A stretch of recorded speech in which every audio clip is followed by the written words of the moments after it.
And you don't need to be a marketer to become great at telling stories, because the basis is very, very simple. It's never about you, and it's always about them.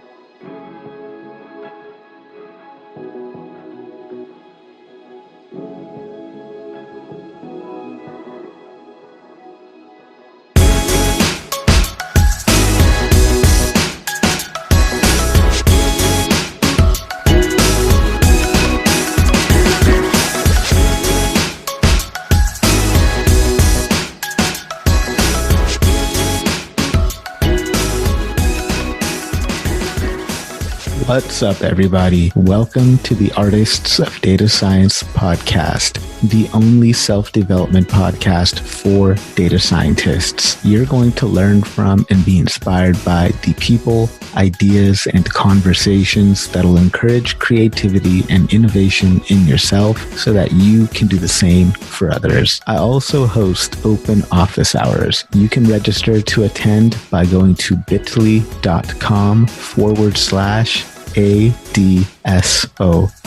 I look forward to seeing you all there. Let's ride this beat out into another awesome episode, and don't forget to subscribe to the show and leave a 5-star review.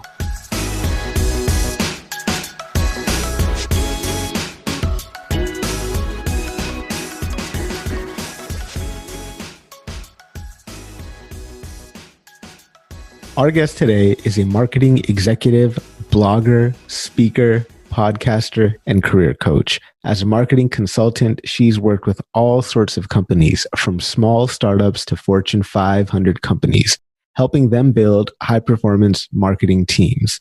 She's worked for companies like Microsoft and Google, racking up multiple promotions and raises, and strategically leveling up from an individual contributor all the way up to the vice president level. She's blended her experience climbing the corporate ladder, motivational leadership style, authentic voice, and love for helping others into a book designed to give you the tools you need to succeed. Please help me in welcoming our guest today, author of Invaluable, master the 10 skills you need to skyrocket your career, which I'm sure will be a future New York Times and Wall Street Journal bestselling book, Maya Grossman. Maya, thank you so much for taking time out of your schedule to come onto the show today. I really appreciate you being here. Thank you so much for having me. I'm really excited to be here. Maya, talk to us a little bit about where you grew up and what was it like there? I actually grew up in Israel, born and raised, and I had a very, I would say, standard childhood kind of, I had both parents with me, went to school, came back home, did my homework. I was a complete nerd. I grew up to believe that education is probably the most important tool you can have in your toolkit. So my focus was on being a great student, to be honest. And so in high school, you're a great student. What did you think the future would look like for you? I'm not sure I knew what it would look like. I just remember during that time, in my mind, I imagined myself being a lawyer. I watched way too much TV, and I wanted to be the person to say, "Objection, Your Honor." Just like you see on TV, it seemed so exciting that this is how I imagined my future. Is it way different now from what you imagined it would be? Yeah, I think if you look at my career and everything I did to date, it has nothing to do with being a lawyer or TV for that matter. I kind of followed my passion, and it took me a while to find it. I spent the first 7 years of my career as a travel agent, which wasn't a bad job. I worked for a great company. I was moving up the ladder, but I wasn't excited and passionate every single day. And then when I did my bachelor's, I actually fell in love with marketing and decided this is what I want to do for the rest of my career, and try to find ways to actually get into that profession and build a career in marketing. So what would you say you love most about marketing? Like, what makes that such an interesting career and interesting field for you? I think initially a lot of what I learned about marketing had to do with strategy, and it had to do with communications and really understanding people and how they think. And that's what really got me excited. I'm not as excited, about algorithms and tricking people, but I really love the storytelling aspect of it. and how it can actually change people's perspective, but doing it in a very kind of kind and authentic way. Absolutely love that. I've been really digging into marketing recently just to understand the field. And obviously with the podcast, marketing is kind of a aspect of it. So I've been digging into a lot of work by Seth Godin, and I think This is Marketing. And there's another one it's funny. It's called All Marketers Are Liars. Oh yeah, that's a great book. Both of them are amazing books. And one I read recently is actually by Ryan Holiday, a perennial seller. I'm not sure if you've heard of that one either, but it's such a fascinating, interesting field. So talk to us about how your experience coming out of high school, going through college, climbing up the corporate ladder, and being so high up the corporate ladder. Like, at what point were you like, oh, I got to make a book about this so I can teach people? Like, how did all of this experience culminate in a book? Yeah, I definitely think it's something that I wanted to do for a while. So I had a task on every year. I create my list of goals for the year, and I had write a book on it for years, but I had no idea what I wanted to write the book about. But now when I look back on my career, I've been a mentor and a coach for 15 years. Every job that I had, even if I wasn't a manager, I was helping others, just giving advice and kind of sharing what I was doing. And I enjoyed it. I really enjoyed it. It made me really happy to see other people kind of, optimize their work and maximize their potential. And I think it was about a year ago, I was doing some consulting for Google. And at the time, 3 different people came up to me and asked me the same questions. And I was giving them the exact same answers about their career and what they should do. And it hit me. This is what I'm going to write about. This is how I'm going to make a bigger impact on people's lives. I'm just going to take all that advice and put it into a book. What was the process like for you writing the book? Like, how did you kind of structure your book? You got 10 skills that you need to skyrocket your career. Like, how did you settle on the number 10? And how did you kind of organize them and have that all kind of unfold? So I started, I think I had like 23 different skills. Basically, I sat down and I wrote everything I thought helped me achieve the success that I've achieved in my career. And slowly I tried to kind of group the different skills until I ended up with probably like 15. And from there, I just try to focus on the skills I thought were the most valuable and the most relevant and the ones that will actually drive you forward, and the ones that didn't have a lot of information about them. And I structure them in a way that is kind of compounded, so that every skill that you learn is going to make the next skill easier. And the last 2 skills in the book, how to create your career roadmap and a plan and how to track your success, that's how you're going to keep yourself motivated and you're going to continue working on your career. These are the tools, the practical tools that are going to keep you going. So I'd love to get into the book. I think there's so much wonderful content and there's so much wonderful material that I know the audience is going to love to hear about. So first question here is, what is Invaluable all about? What does that mean? Yeah, so it's kind of funny how I fell into that word invaluable. A couple of years back, I was sitting with my manager at the time, and they already knew I was going to move to a different role. And I asked them, if you had to describe me, what would you tell a hiring manager? Because I wanted them to give me, a good reference. And my manager looked at me and he said one word. He said exceptional. And that word stuck in my head. And when I started writing the book, the original name was Exceptional, but somehow it wasn't enough. When I told people exceptional, it didn't resonate with them. And every time I tried to explain what the book is about, I said, oh, you're going to be an invaluable employee. And since I kept using that word, I said, okay, so the name has to be invaluable. And I think it really represents, an employee that constantly delivers value, someone who stands out, not just from the norm, but he goes above and beyond, even like the highest performers, someone who is able to think about the bigger picture and not just their own job description. someone who is willing to solve problems, someone who initiates, someone who's accountable. So not just someone who would get the job done, but someone who knows how to get the right things done. And when you put all of that together, I think you get to a point where you become so valuable to a company that they want to help you advance. They want to make sure that you're happy, and they want to make sure that, you stay with them. And that makes you invaluable. So who's this book for? Like, in your mind that, you're writing this book for somebody, who's that person that you're writing this book for? Yeah, I think initially I thought, if you're early in your career, if maybe, you're just graduating, you're doing your first internship, your first job, you're really clueless when it comes to what actually happens in the day-to-day, because, you might have learned a lot about a vocation, you may have some expertise, but what happens when your boss, yells at you, or you miss a deadline, or you need to get some stakeholders to actually support you because you need budget to do something. And I think a lot of those situations is where young professionals get stuck. And I wanted to give them a guide, something that they can go to and solve all these problems before they even occur.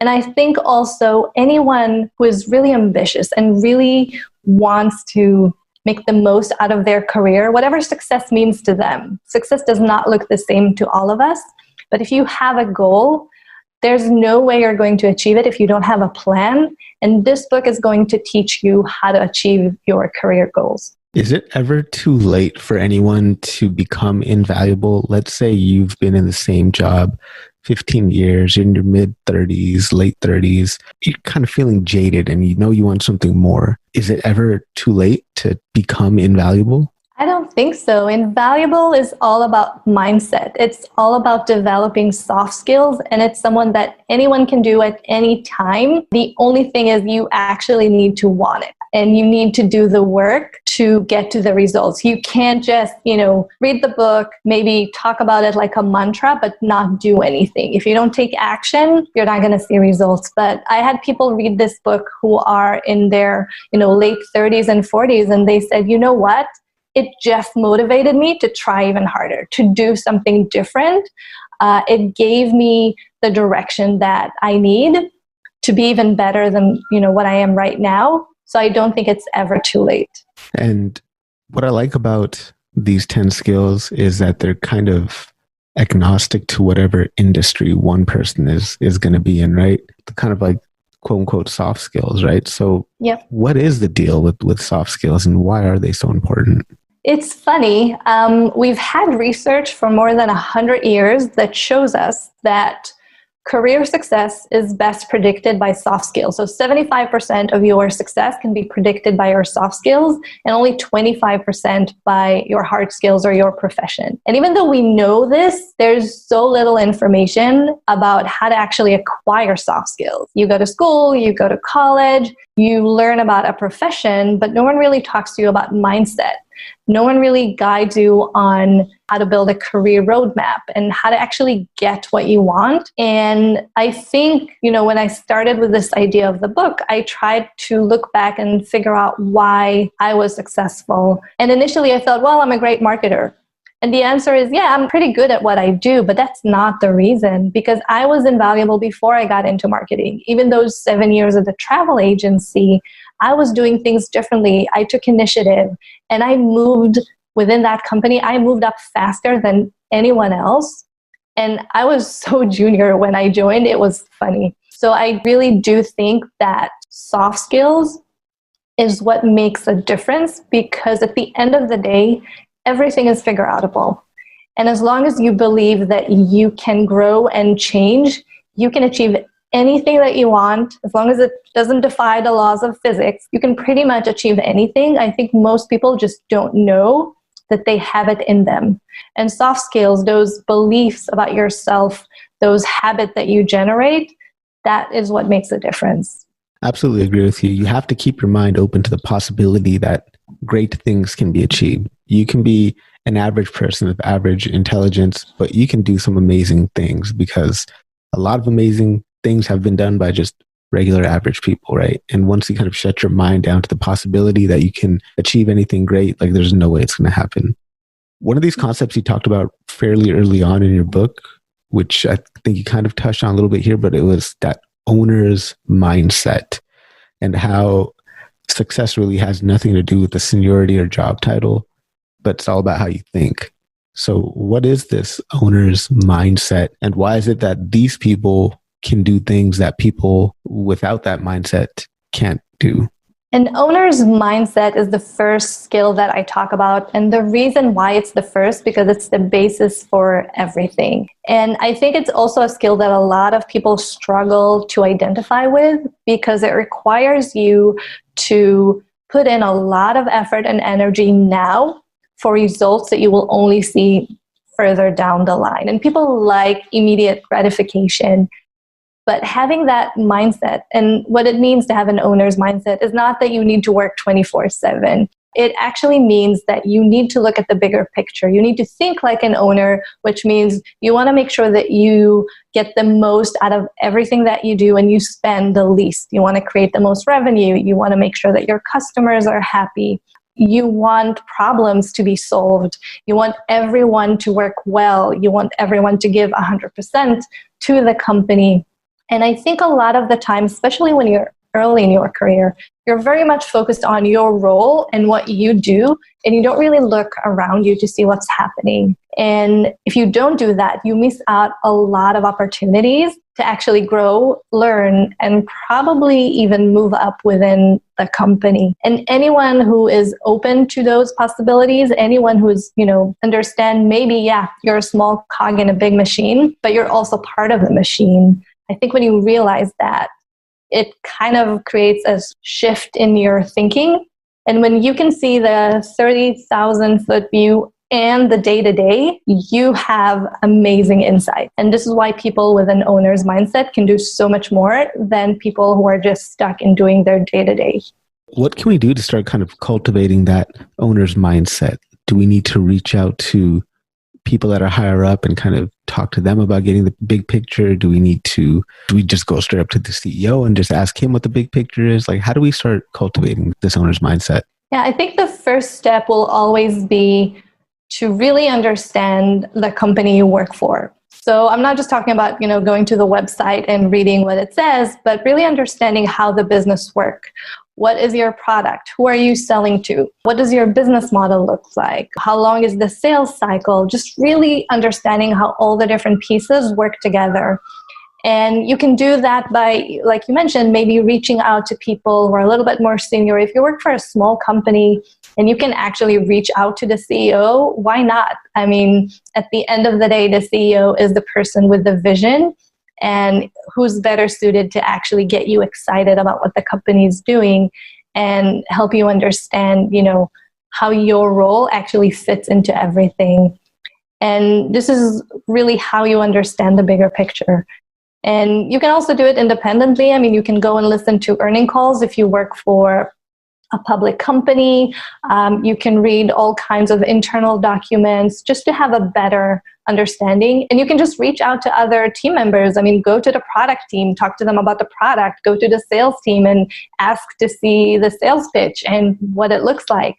It will just give you an abundance of information, and that will actually allow you to have that bigger picture view. So I would say knowing the company, that's probably the first step. The second step would be to really adopt this way of thinking where you're trying to do more with less. And this is something I saw mostly in corporate America, where you have big budgets and the immediate response from everyone is just, let's spend money. If we can pour money on the problem, we're going to fix it. And the thing is, money doesn't always fix the problems. And when you create that habit of asking yourself, how can I do more with less?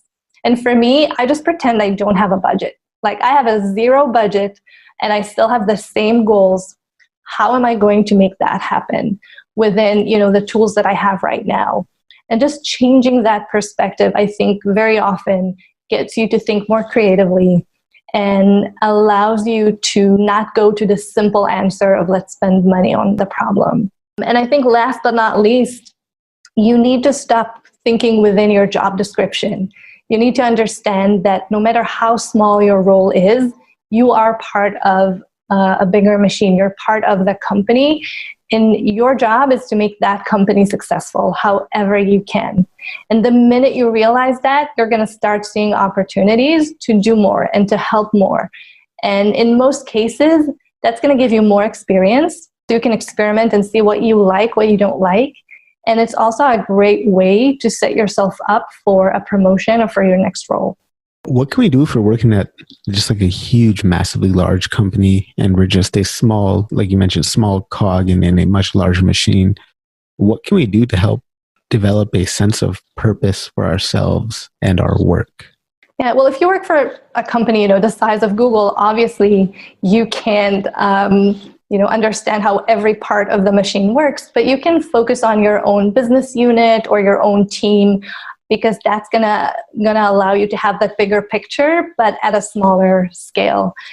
And I think, hopefully if you chose that job, you have some passion for what they do.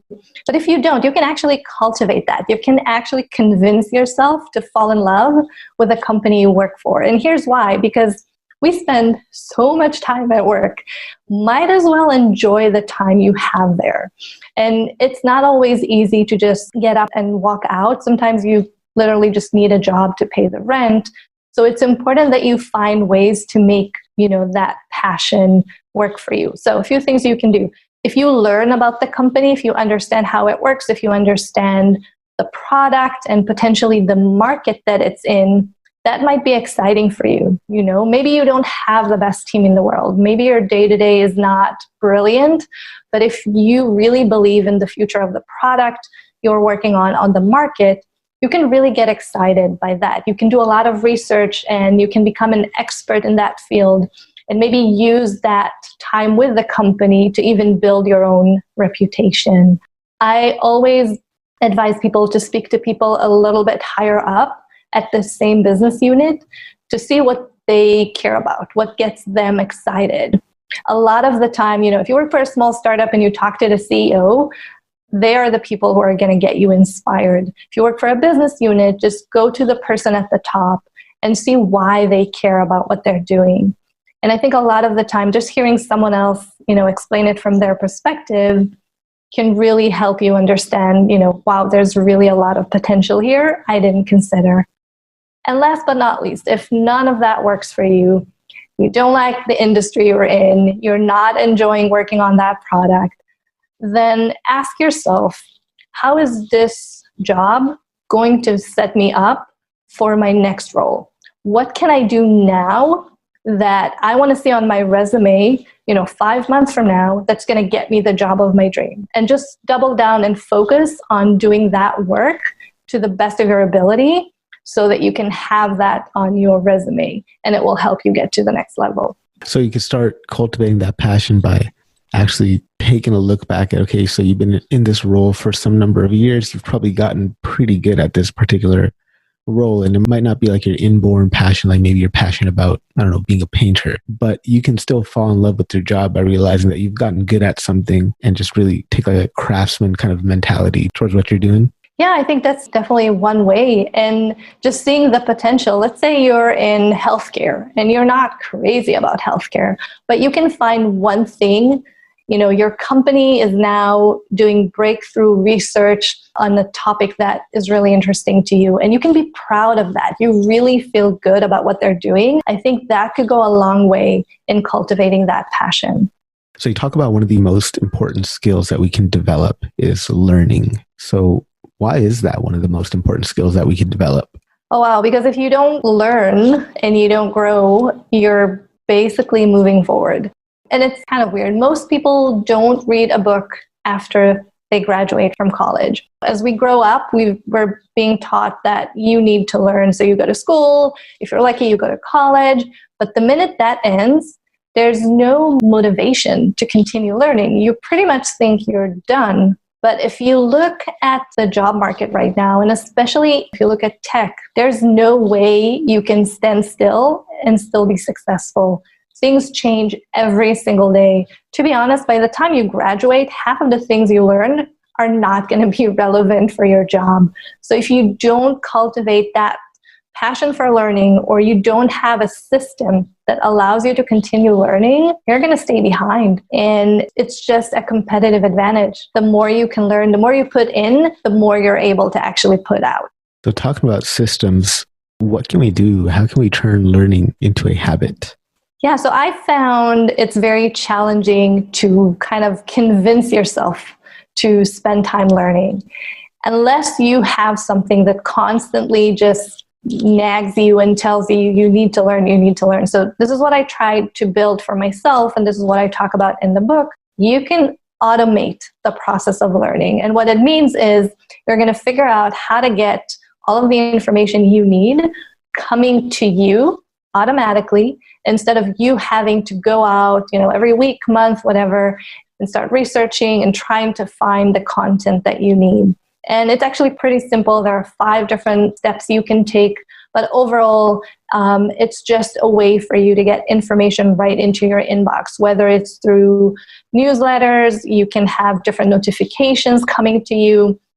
You can set your social feeds in a way that is going to make it easier to learn. So for example, if, like me, I wanted to focus on product marketing, I found different influencers in the product marketing world. I found different companies who were sharing interesting content, and I followed all of them on the same platform. And for me, that was LinkedIn. So every time I open my LinkedIn feed, I see at least 3 or 4 posts or articles that has to do with product marketing. So without even wanting to learn or thinking about learning, it hits me every single time. And it's something that anyone can do. So it's just kind of cultivating an environment for yourself to make it easy to actually learn. So you could turn your news feed into just the news you care about. Right? Yep, exactly. And in the same way, I mentioned marketing, but I also care a lot about personal development. So I signed up for a few newsletters who constantly come into my inbox. And I don't know about you, but for me, if I have an email in my inbox, it will get my attention no matter what, because it just bugs me that it's there. So I have time on my calendar every weekend to look at all of these newsletters and read whatever makes sense for me to read. And I explain in the book, there's a process where you don't get stuck with hundreds of different newsletters coming to your inbox.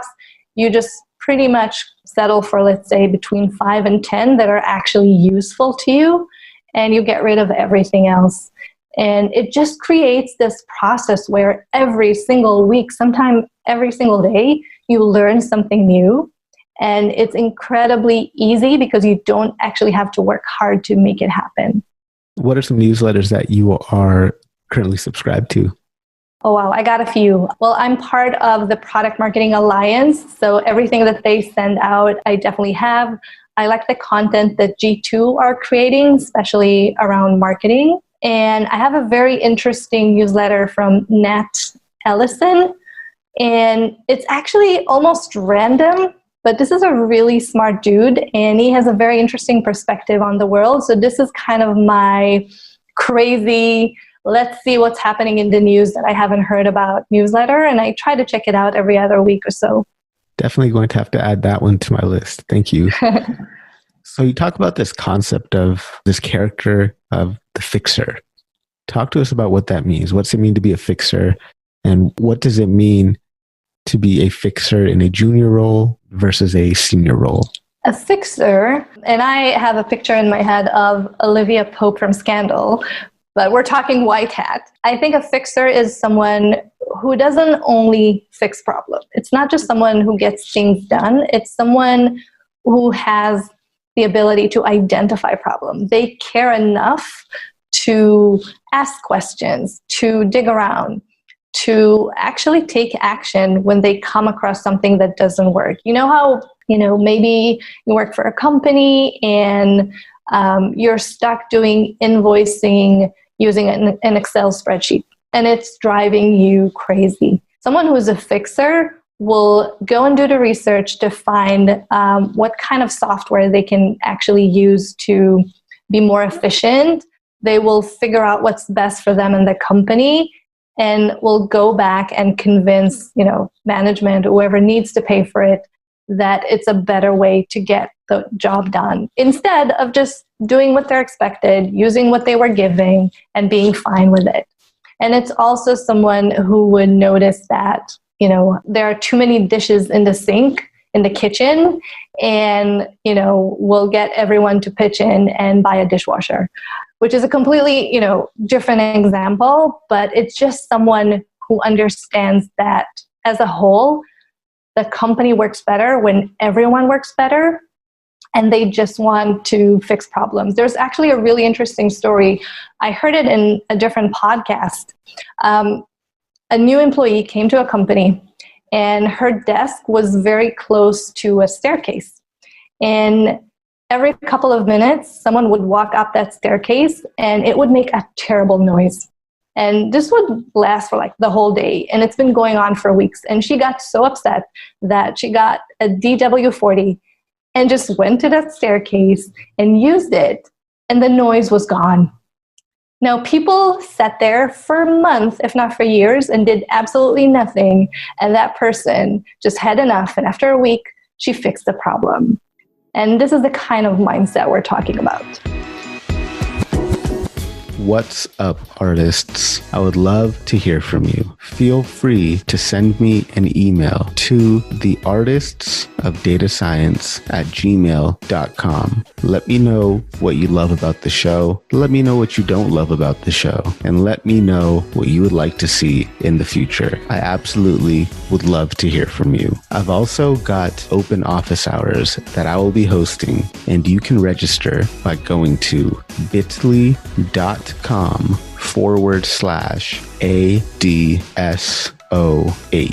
I look forward to hearing from you all, and I look forward to seeing you in the office hours. Let's get back to the episode. So let's say we're on the management end of things and we see a budding fixer on our team. What can we do to help enable them, to help empower them so that they can hopefully spread that mindset to other people on their team? Yeah, that's actually a really great question. For me, it's always been about empowerment. So if that employee would come to me for advice, I would encourage them to do whatever it is that they were trying to fix. And I will try to make sure that they have all the resources they need. If they were successful, I will, definitely give them a compliment, potentially do it in front of the team to make sure that they understand this type of behavior is something that the company really appreciates. And I don't know if anyone is everyone will eventually adopt this mindset. You definitely need to be a specific type of person, but anyone can. It's just a matter of deciding that this is what you want to do. So talk to us about this idea of being a lateral thinker. Like what does that mean to think laterally, and how can we leverage that type of thinking to move up in our career?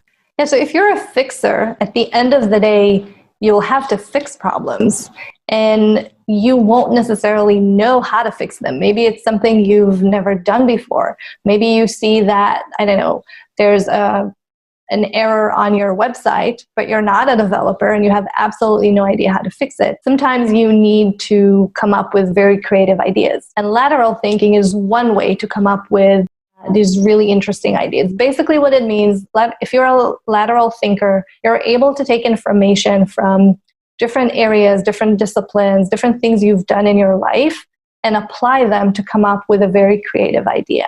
And there are different ways to actually cultivate that ability to think laterally. The first one is actually, I think I mentioned before, you need to put in more information into your system, which means just enriching yourself with knowledge. And it doesn't have to be specific to your, career or your discipline. Just in general, the more information you put into your brain, which is our operating system, the more output you're going to get when you kind of type in a query into your head, like, how can I figure this out? So I think that's the first step that you can take. You can also try and come up with alternatives. So your brain will automatically go to best practices or anything that's very common. And that's great. You could write that down, but your next step will be to find at least 5 alternatives, different ways to get the job done. And if that doesn't work and you kind of need to get your creative juices going, there's an exercise I talk about, and it's called Find the Worst Possible Solution. And we're talking crazy bad. I think I mentioned it in the book. When I worked for a creative agency, we had to come up with a campaign to promote a new movie. I think it was a superhero movie. And our bad idea was, let's have a competition where people jump off a building, and if you survive the fall, you won. So this is a bad idea, but when you let yourself go there, when you kind of let go of biases and anything that's stopping you, your brain starts coming up with really creative ideas. And sometimes the difference between terrible and great is really simple. It's just a small change. So the more you kind of practice coming up with this terrible idea, the more you're going to get closer to finding a really good one. So some people might be scared to put ideas out there. Like they don't want to come off as looking, oh my God, I'm going to say something and somebody's going to think I'm dumb for saying that. What can we do to kind of get over that fear? I think there's a lot that you can do, but it also depends on the people around you. I think it starts with building relationships and having that trust between team members or between you and your manager. And it doesn't usually happen overnight. I think a great way to turn, to turn statements or thoughts into something that's a little less intimidating is positioning them as questions. So, instead of saying, hey, maybe we should change our SEO strategy, you can say, hey, have you ever considered trying ABC? I think it just comes off a little less condescending, especially if you're, new to a company, and it shows that you are very curious and you don't have to stand behind. Like if you say, oh, no, we tried it, it didn't work, then you didn't really lose anything, but you at least tried. So you kind of have to just open yourself up and just let those ideas come out, but make sure that when you're bringing the ideas up, you're kind of prefacing it with, oh, have we thought about this? Or what about if we did it this way? Not really just kind of proclaiming that it's the best way, I guess. Yeah, I mean, at some point, I think you should be able to stand behind your ideas and own them. But I think either if you're early in your career or you just started with a new company, it's a lot easier to build your reputation if you take a step back and position it more as questions and suggestions. And when you have that trust, when you know your team, knows that you're good at what you do, I think that's when you should have more confidence speaking up and actually standing, behind your ideas.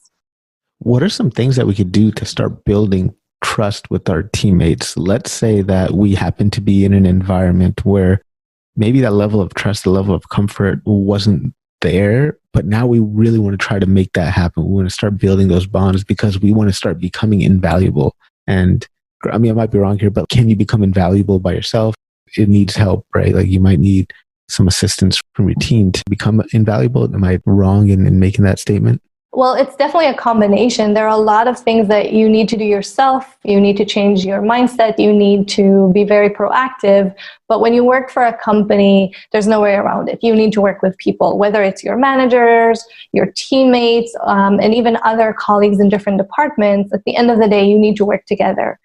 And to do that, you really need to build relationships. And it doesn't mean you need to become best friends with everyone. But what you want to do is make sure that you at least have, a level of understanding of who people are and what they care about, especially the people who are closest to you. If you understand what your manager is optimizing for, if you understand what each one of your team members is trying to achieve, then you can become kind of a force for empowerment. You can make sure that your work reflects well on them, that whatever you do actually influences them. And then when you do ask for help, they're going to be much more inclined to help you.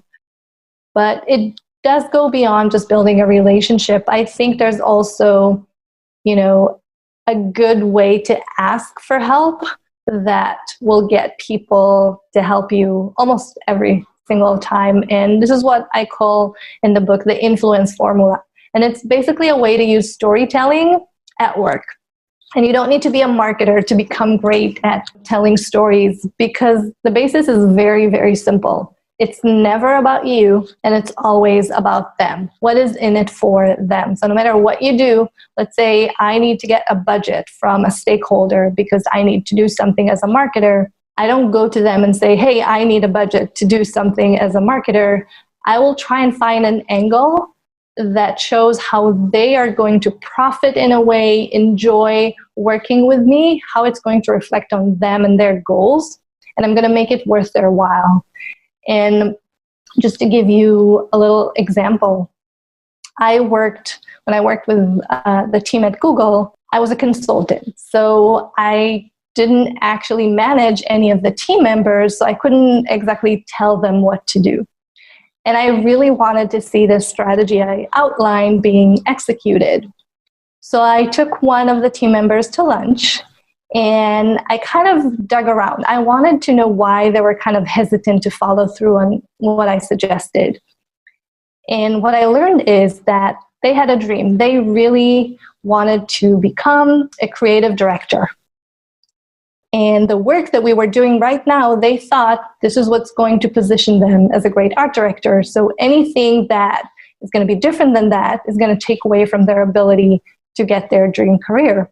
But the thing was, what I was asking them to do is not step away from creating, videos and anything they considered to be part of their portfolio.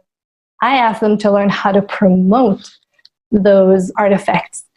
And when I explained it that way, when I told them, imagine how impressive your portfolio would be when you don't only show all the wonderful movies you created, but you can also show that they reached 1 million people, not just 5.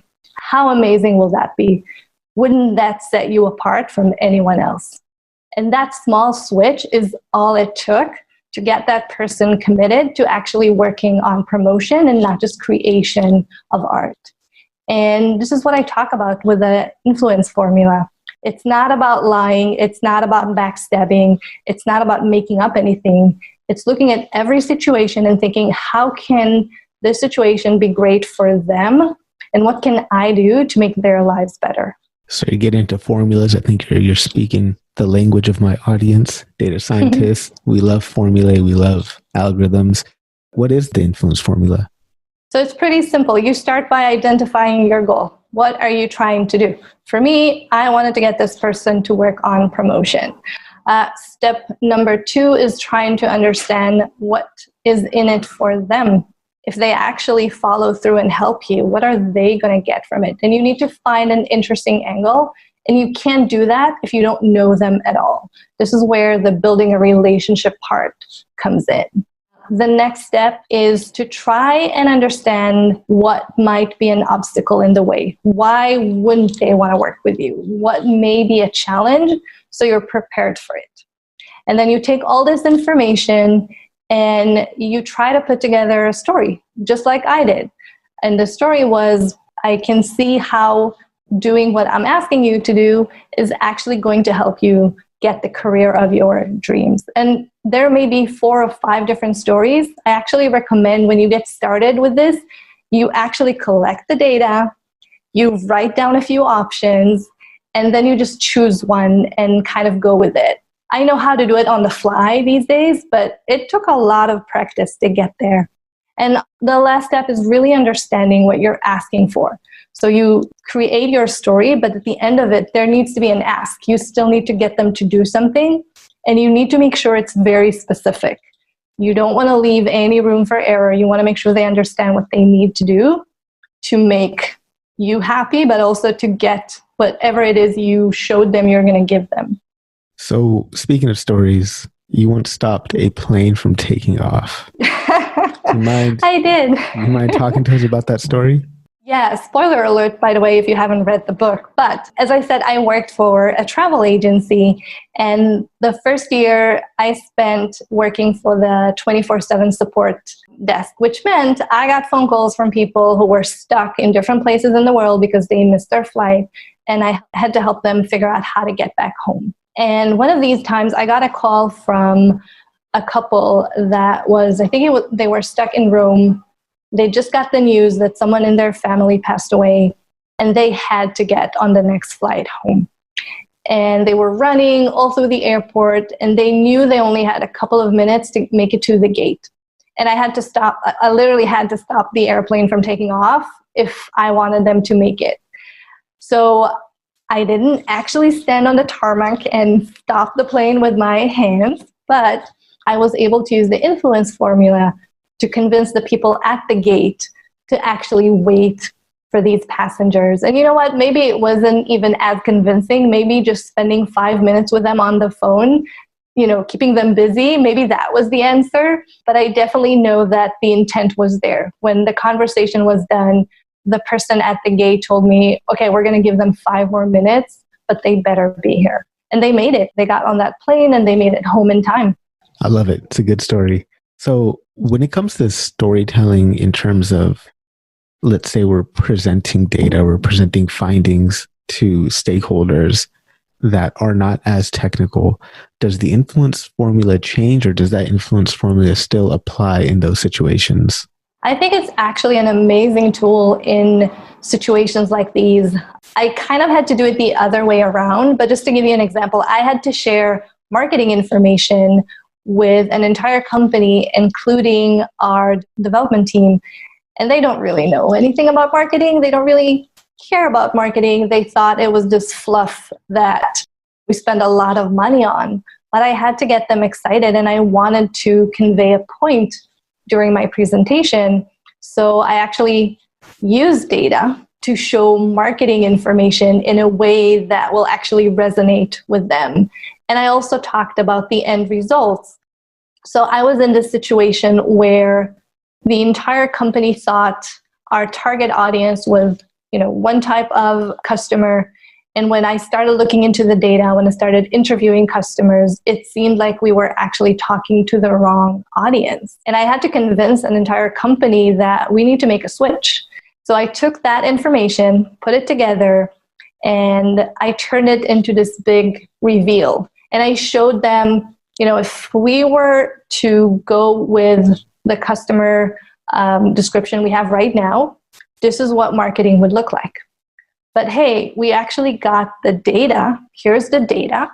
And based on this data, we're going to have to shift to a completely new marketing plan. Here's the new marketing plan. And those plans were so different that I think you could hear from the audience like an awe of, oh my God, we almost made a huge mistake. And I didn't tell anyone that they were wrong. And I didn't say, we almost made a huge mistake. I stuck to the positive aspect of it.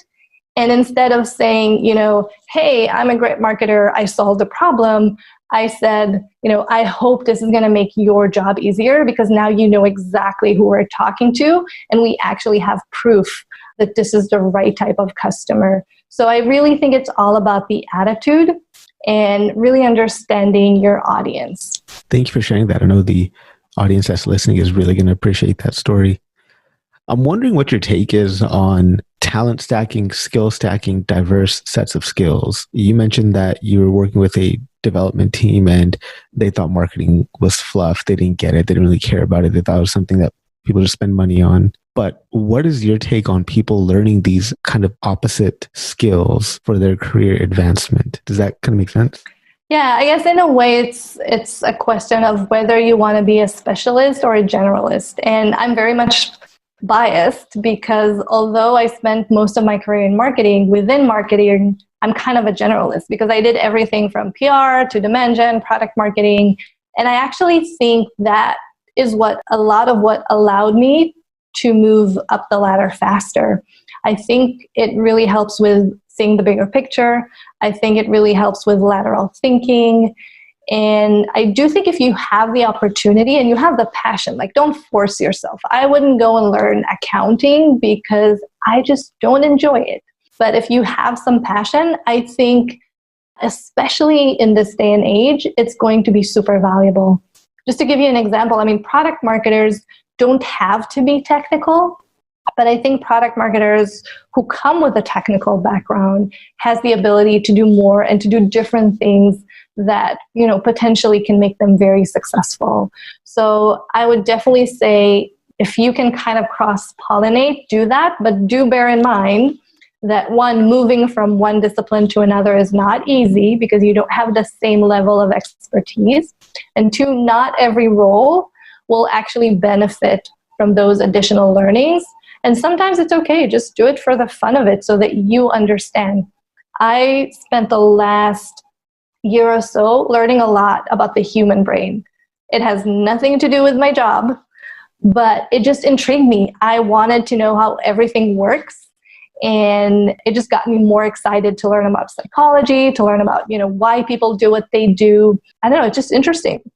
For those who can't see this, I started smiling and nodding my head vigorously, very aggressively, because that's been a fascination of mine recently, is the human brain. So just understanding how the brain works and all its different functions, we've got two minds, and then its role in decision making and its role in pretty much every aspect of life. Yeah, it's super fascinating.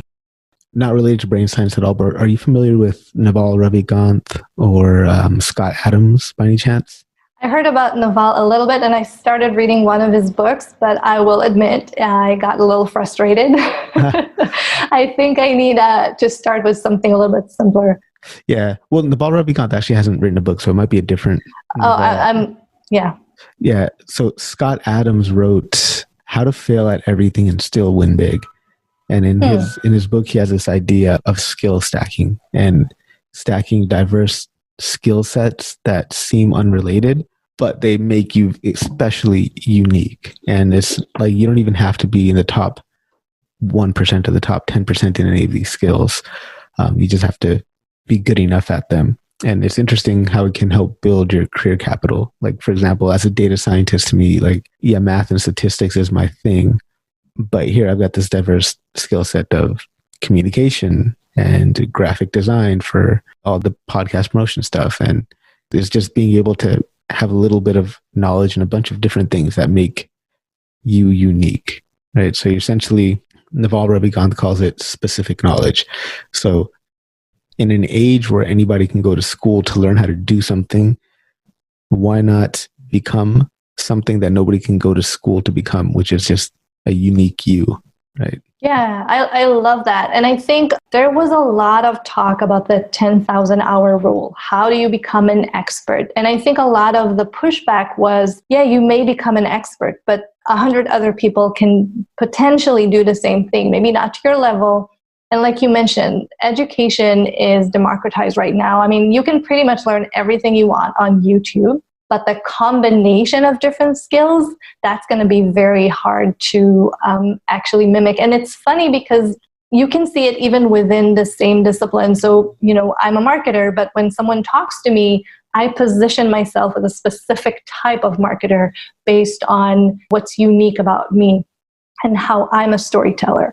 I spoke to someone in HR yesterday, and she said, well, yes, I'm in HR, but my background is actually in data science. So I'm a very unique type of HR person. I look at the numbers and I bring that into my work. So I think it definitely has the potential to set you apart. I do think it's important, though, to find those combinations that actually complement one another. Yeah, definitely. And for data scientists out there, I think it's that communication skills and presentation skills that will really make you invaluable.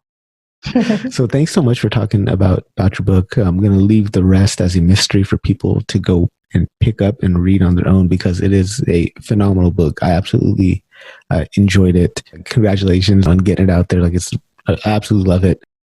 I want to dig in now to some of your LinkedIn posts. You got a lot of great content that you're sharing on LinkedIn, a lot of great wisdom and advice, and I really, really appreciate it. Starting with the 5 pieces of career advice that you wish somebody would have given you in your 20s. What are those 5 pieces? Oh, well, there are probably a lot more now. The more I write career advice, the more I realize, hey, I did not know that, 20 years ago. I think first and foremost, and this was the biggest one for me, understanding that my job is not who I am.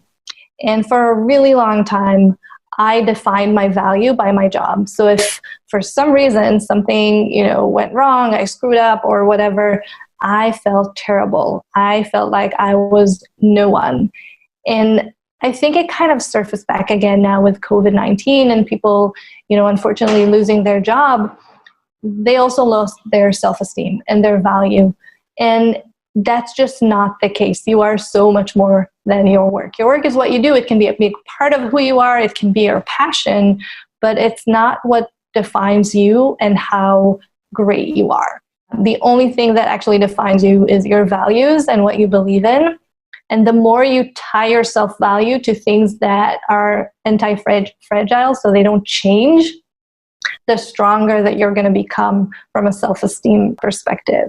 And I didn't know that. I really had absolutely no idea. I didn't know that networking was important. I spent the first probably, 5 to 7 years of my career heads down doing the work.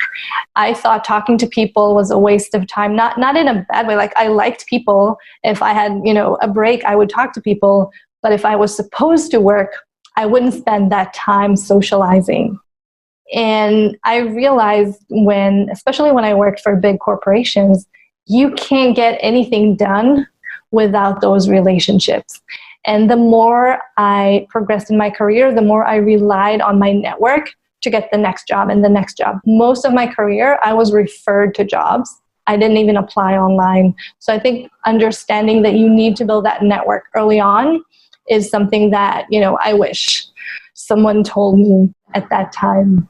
Can you share some tips on networking for our audience?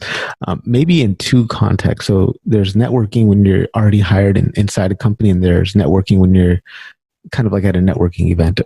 Are there different skill sets you need to network in those two scenarios, or is it the same skills? Can you share some tips? Yeah, I think the skills would be similar, but the way you apply them may be a little bit different. When you're already part of a company, you have the added bonus of not really needing to kind of ask for an introduction. You probably can just send an email to someone, or if you sit in the same office, you can walk up to them and have a conversation. And you probably have more access to, who they are, what they do. And I think one of the best things you can do, especially if you just got into a new company, is spend your first 30 days getting to know everyone around you. Like, seriously, having a lunch date or a virtual coffee with one person every single day. And you want to have that conversation without any business agenda. So don't meet them to talk about your work, just to get to know them. And you don't need more than 15 minutes. You don't need to make it like an hour. And the reason is, first, you want people to know who you are, and you want them to know your name. So when you come to them in 6 months and you need help with, a project, they at least know who you are. And it's also kind of ammunition for the moment you want to create an influence formula. You want to know who they are and what they care about and what they work on. I remember when I started working for Microsoft, one of my colleagues told me that I have to start doing this. And it just seemed so weird to me at the time, but I said, okay, I'll try. And I went to the company's org chart because I didn't know anyone. I knew like 5 people at Microsoft at the time. But I looked at the org chart and I tried to find people who either had similar roles to mine or they worked in interesting departments, anyone who seemed like we may have an opportunity to collaborate. And I just sent them a cold email saying, hey, I'm new to the company. I would love to know more about what you're doing. I think we may have potential to collaborate. Would you mind grabbing a coffee with me? And I think 8 out of 10 people said, yeah, of course. And we had really nice conversations. I didn't have to say a lot because when you tell people you want to hear about them, they talk about themselves. So you don't really have to, do too much. You want to take some notes. You want to send them a follow-up after that, just so, again, they remember who you are and you have context, because I don't know about you, but if I don't write something down, I will never, ever remember it. So I would just send a thank you note. And then, 6 months later, when someone in the PR department had a vacancy, they reached out to me and asked, oh, do you want your team to have this spot? And I really needed it. And we only had one coffee. I didn't have to build an entire relationship, but they at least knew who I was. So if you want to build a network internally, this is what I would try and do. And don't just do this once. Do it every single week if you can, and expand your network. If you want to do this externally, it's a little bit different, because then you usually don't really have any connection to someone, especially if you're looking, at influencers or people you think are maybe above, your level in the organization, and you really want to be that person that they actually get back to. And I think what a lot of people get wrong is that it requires time and effort. You don't just send a message. You need to start by doing research. You need to really go deep and understand who this person is. If they're already online, go like their posts, go leave a comment, but a thoughtful comment, not just, oh, that's great. Actually spend time listening to them, reading what they write, and engage with them. So when you do send out that request, they've already seen your name a couple of times. They already know who you are. And when you reach out to them, if possible, find a way to add value at that point already. So a trick that I use and I tell people to do, if that person has a website or if this person works for a specific company, go to their website, go through every single page, click on every single button. You are very likely to find something that doesn't work. And if you find a broken link or a typo or anything, reach out to them and just offer to help. Say, hey, I was browsing through your website because I'm really interested in, what you do. And I noticed, it's not right. I thought you may want to know and fix it. I have done this dozens of times, and every single time I hear back. People say thank you. And that's the beginning of a conversation. Thank you very much for sharing that. So you also talk about in another LinkedIn post, the 5 skills that we need to succeed in the next decade. What are those 5 skills? Well, technically you need 10, which is why you have 10 in my book, but I wanted to make it a little bit shorter for people. So I would say, having the owner's mindset, being the lifelong learner, learning how to be accountable, learning how to tell stories, and this is for the influence formula. And last but not least, being a fixer. I think when you combine all of these together, it doesn't matter what your profession is. If you do all of that and you're able to change your mindset, you're going to drive value and you're going to become invaluable. Absolutely love it. So before we can become invaluable at an organization, we actually got to get hired there. And in order to get hired there, we got to go through an interview process. What are 5 things that we could do to just ace an interview? Well, I don't know if I have 5, but let's see what I would normally do. I think it starts by understanding, well, at least this is my philosophy. I don't believe in spraying and praying. I don't think you should just randomly send your resume everywhere. I think you need to really understand where you want to go next. And, if you read the book, there's a whole chapter about how to understand what the next step in your career should look like. And if you have a vision, if you have a goal, the job search is actually going to be easier because you're going to know which companies are right for you, which companies are not. I say focus on 1 or 2 roles. I see people who send out resumes for marketing roles, sales role, business development roles, product roles. There's absolutely no way you're going to be amazing doing all of these. If you want to maximize your potential, you have to focus on 1 or 2 things that you're really good at and go with that. Then you need to actually work on your LinkedIn profile and your resume. And once again, this is the biggest, I think, mistake that people make. They try to have everything on their resume. Now, I have 15 years of experience and my resume is not 2 pages long. So if you're, early in your career, you do not need 20,000 bullet points.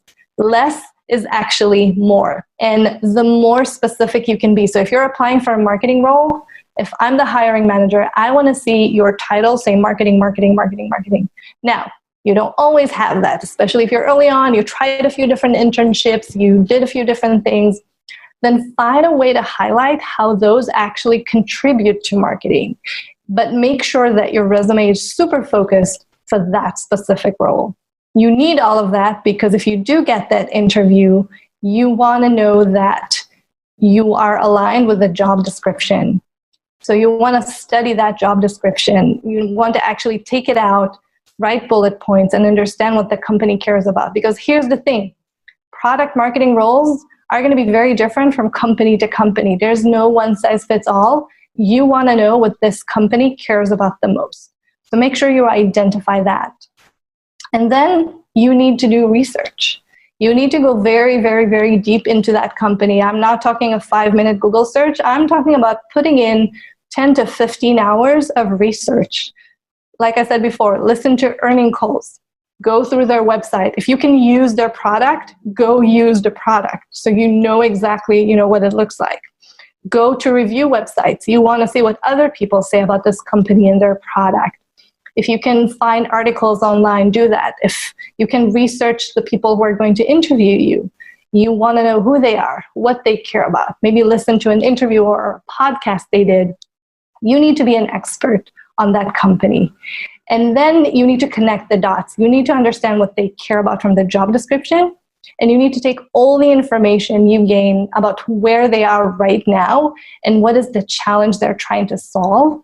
And when you put that together, you need to be the answer. So every time someone asks you a question, you answer in a way that shows how you're going to fit the job description, that shows how you're going to solve their problems.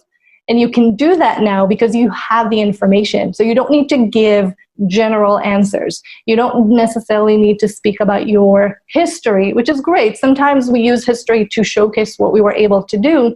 But if you can talk about the future and already show people that you put some thought into what they need and already give them a few ideas or solutions, that's going to set you apart from anyone else. And let's say we get the job. We're finally made an offer. Should we just take the offer at face value and not negotiate?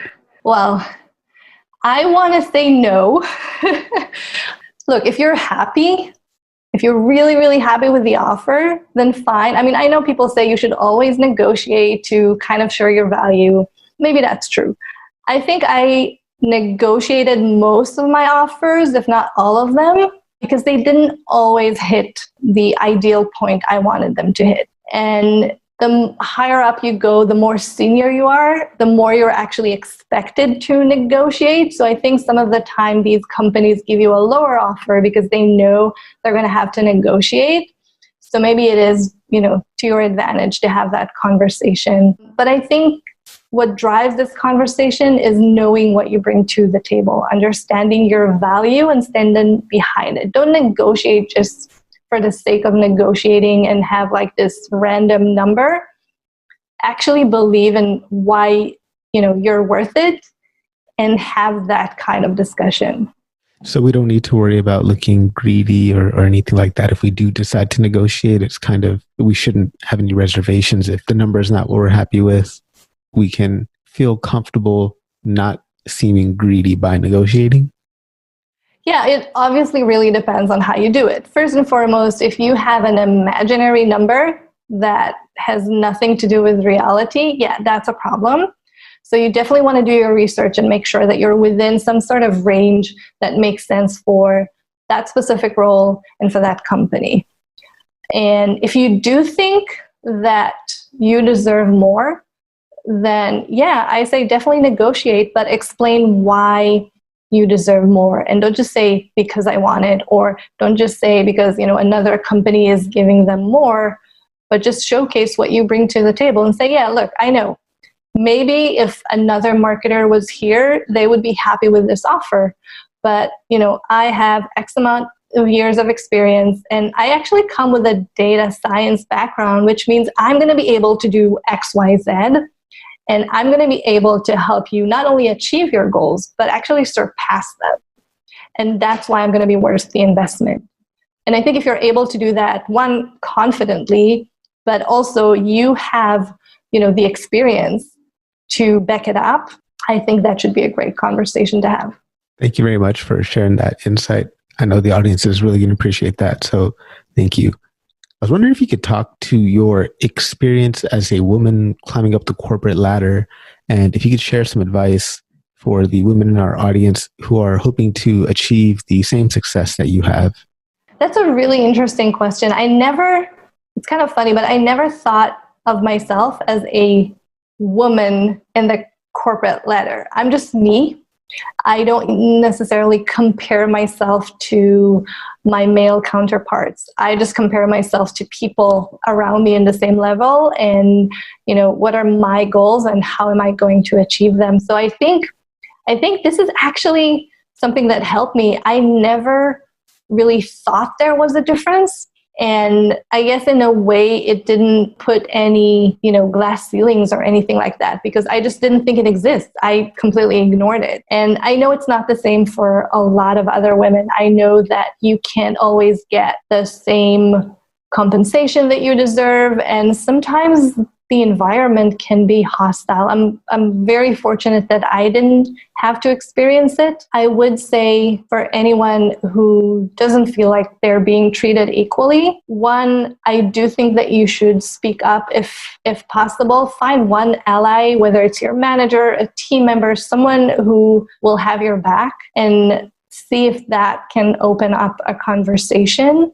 And if you try and it just doesn't work, unfortunately, I think it may be time to look for a different opportunity. And I know it's not the perfect answer. I wish I had a better answer, but it's what I've seen throughout my career. Thank you for sharing that.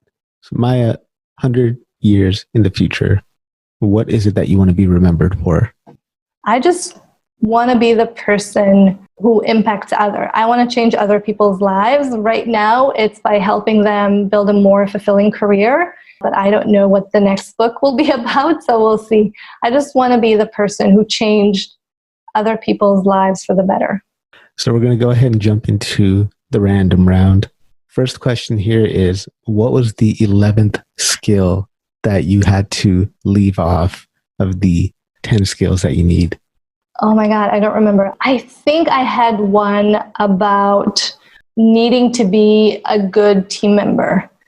And I kind of speak a little bit about that when I talk about managing up and across, but I didn't have a dedicated chapter just for building that relationship.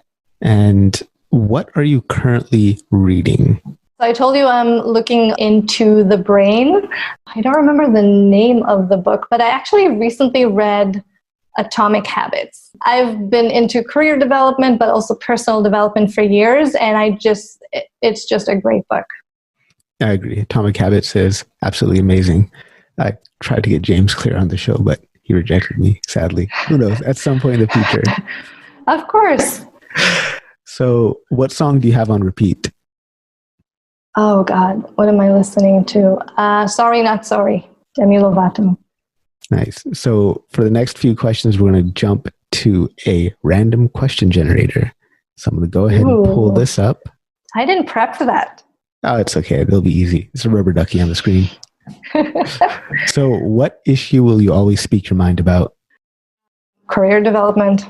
What's the worst movie you've ever seen? Oh, it was recently. God, I don't remember the name. It was that bad. What was it about? It was just so weird. It was all over the place. There were aliens, but not aliens, and there was a murder. Yeah. That sounds crazy, yeah. Yeah. Do you have any nicknames? Yes, but I'm not going to share them. What's your favorite candy? Chocolate. Anything with chocolate. What's the best thing you got from one of your parents? I think I learned about kindness from my mom. She was the nicest person you've ever met. Last one here. What's one place you've traveled to that you never want to go back to? Oh, I don't think anywhere was that bad. All right. So where can people find your book? You can go to mayagrossman.com to get all the information, or just go to Amazon and look for Invaluable or Maya Grossman. And I'm always on LinkedIn. And if people want to connect with you, if they want to reach out to you and hear more from you, is LinkedIn the best platform? Yes, I am focusing on one platform and one platform at one time. Like a good marketer, I first want to ace this one and then we'll see. So yeah, everything I do is on LinkedIn. Maya, thank you so much for taking time out of your schedule to come onto the show today. I really appreciate you being here. Thank you. Thank you for inviting me. I had a blast.